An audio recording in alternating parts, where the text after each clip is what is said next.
your language and how you approach the coronavirus at the beginning. I interviewed someone who said that his family got sick. They went to a funeral in mid-March.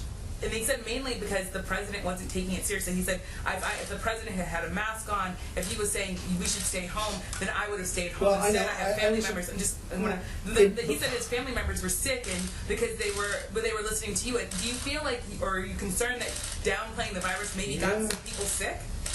And a lot of people love Trump, right? A lot of people love him. You see him all the time, right? I guess I'm here for a reason, you know? To the best of my knowledge, I won. And I think we're going to win again. I think we're going to win in a landslide. But just so you understand, you're talking about March, right? Yeah. And yet, excuse me, I know, I understand. And yet in January, a certain date, you know the date better than I do, we put on a ban of China where China can't come in. And before March, we put on a ban on Europe where Europe can't come in.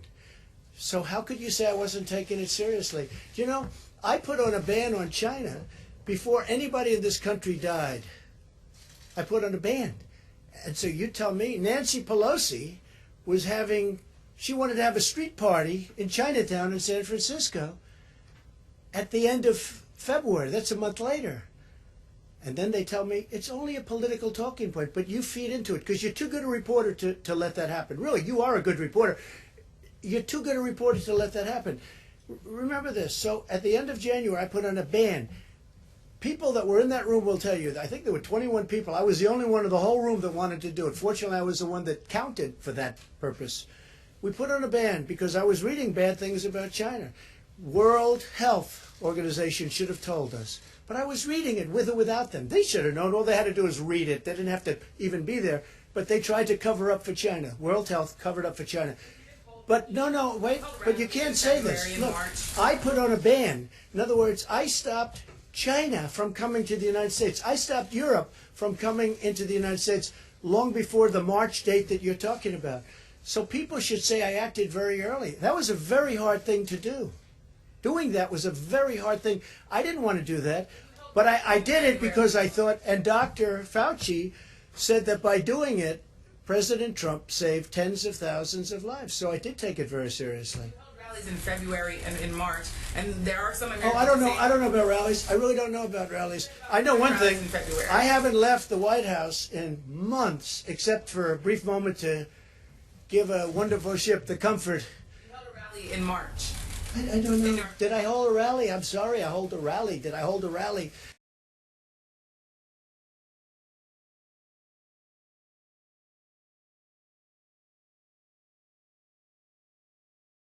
And I got to tell you, we've had a great day on the bus, on the road, all across Iowa.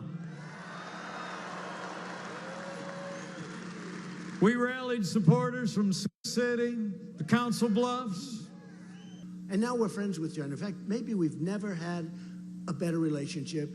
And we're working with them very closely on the coronavirus. We're working with them very, very closely. We only have 5 people. Hopefully everything's going to be great. They have somewhat of a problem, but hopefully it's all going to be great. But we're working with China, just so you know, and other countries very, very closely so it doesn't get out of hand. But it's, you know, it's something that we have to be very, very careful with, right? We have to be very careful. We've taken in billions and billions of dollars from China, billions and billions of dollars from China. And then they agreed to sign the agreement. Now we're working very strongly with China on the coronavirus. That's a new thing that a lot of people are talking about. Hopefully it won't be as bad as some people think it could be, but we're working very closely with them and with a lot of other people in a lot of other countries, and we think we have it very well under control. We have very little problem in this country at this moment, 5, and those people are all recuperating successfully. But we're working very closely with China and other countries, and we think it's going to have a very good ending for us, so that I can assure you. We have a set of voluntary principles to tackle online child sexual exploitation and abuse, and the level of detail, the kind of things that they're putting in. Nobody's ever seen anything like this before. The people that are working on it do it with incredible heart and love, and they want something to happen. They don't want to be wasting time like people have been wasting for many years, even people in this position. They've been wasting time. On Saturday night, he was the star of a campaign kickoff show at his Mar-a-Lago club and is now increasingly focused on his 2020 opponents.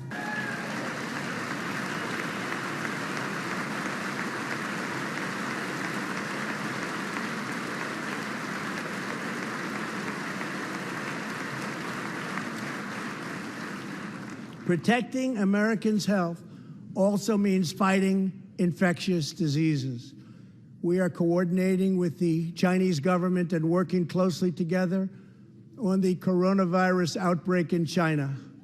My administration will take all necessary steps to safeguard our citizens from this threat.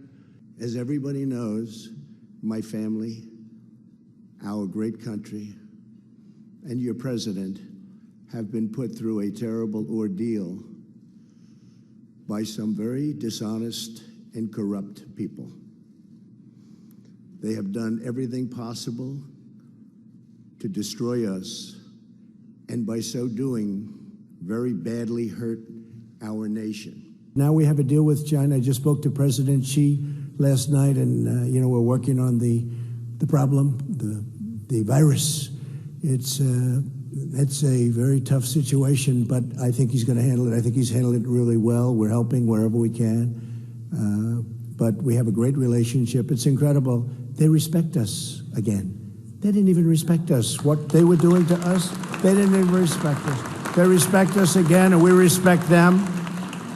And I think we have the best relationship we've had with China. But last month, we signed a groundbreaking trade agreement with China that will defeat so many of our opponents. The money that's pouring in, people don't even believe it. And by the way, the virus, they're working hard. Looks like by April, in theory, when it gets a little warmer, it miraculously goes away. I hope that's true. But we're doing great in our country. China, I spoke with President Xi, and they're working very, very hard. And I think it's going to all work out fine. Rough stuff, I tell you, rough stuff. But I think it's going to work out good. We only have 11 cases, and they're all getting better. States with a very powerful death penalty on drug dealers don't have a drug problem. I don't know that our country is ready for that. But if you look throughout the world, the countries with a powerful death penalty with a fair but quick trial, they have very little, if any, drug problem. That includes China. But they've put fentanyl now into their, he's working on that, and it's gone down a lot, as you know. They put it into their penalty system, and people will be getting the death penalty in China now for fentanyl. That was a big thing. It's not part of the trade agreement, but it is part of the trade agreement. And they have acted on it. Now, of course, they're working on something else, and I think they're doing a good job on that, on the virus. I had a long talk with President Xi for the people in this room 2 nights ago, and he feels very confident. He feels very confident, and he feels that, again, as I mentioned, by April or during the month of April, the heat, generally speaking, kills this kind of virus, so that would be a good thing. But we're in great shape in our country. We have 11, and the 11 are getting better. Okay? We're going to protect our Second Amendment. The Democrats want to take away the guns. They want to take away everyone's gun. They want to destroy the Second Amendment. So when you add it all up, I don't see how we lose, but you never know. It's politics, right?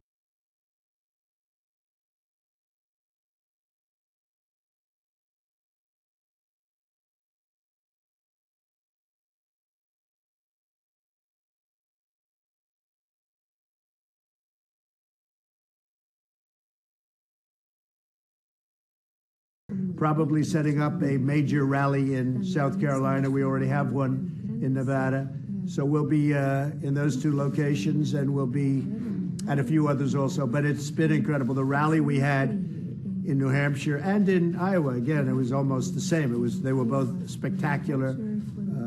You could have put them in a big stadium. We were already in large arenas, but you could have put them in a big stadium. And 61% of the voters approve of Trump's handling of the coronavirus, and we did a very early move on that. I was criticized by a lot of people at the beginning because we were the first. We'd never done it before. We closed our borders to certain areas.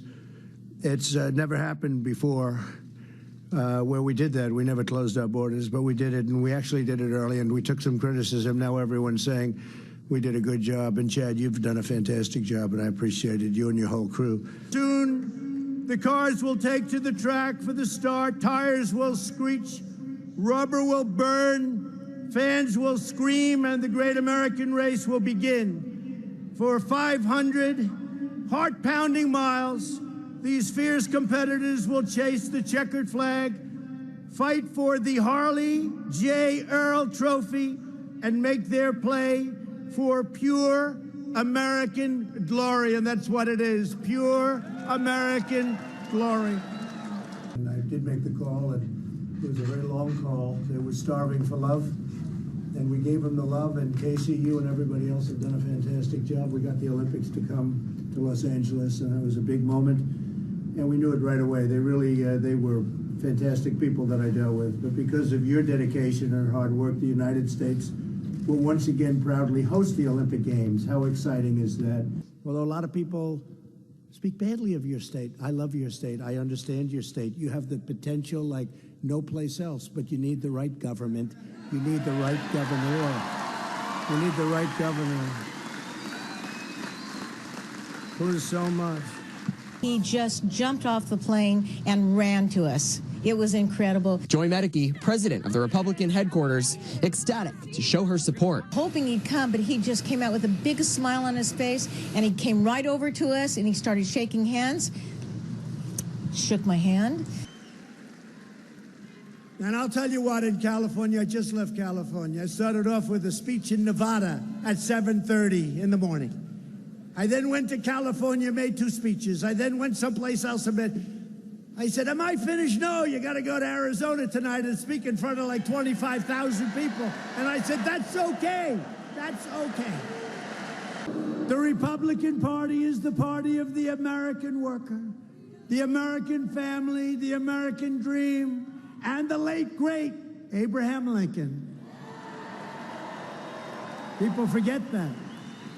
People forget Honest Abe. He's the most presidential guy, right? I've always said I could be more presidential than anybody, but I'm not sure I can beat Honest Abe when he wears the hat.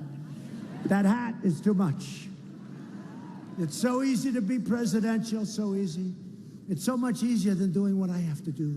And I'm going to India next week, and we're talking about, they have 1.5 billion people. And Prime Minister Modi is number 2 on Facebook. Number 2. Think of that. You know who number 1 is? Trump. You believe that? Trump. Number 1. I just found that.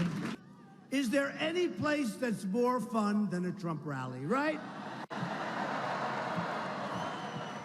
How many rallies have you been to?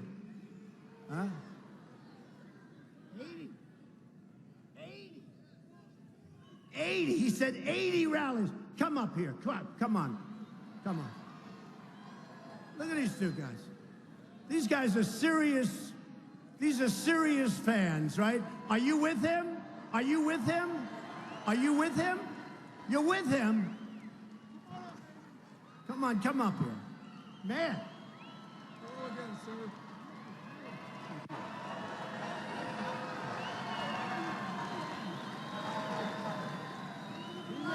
Yesterday, she rallied in Mason for the first time. I've been to 2 rallies in 1 week, so I'm just getting started. All right, Joe, welcome.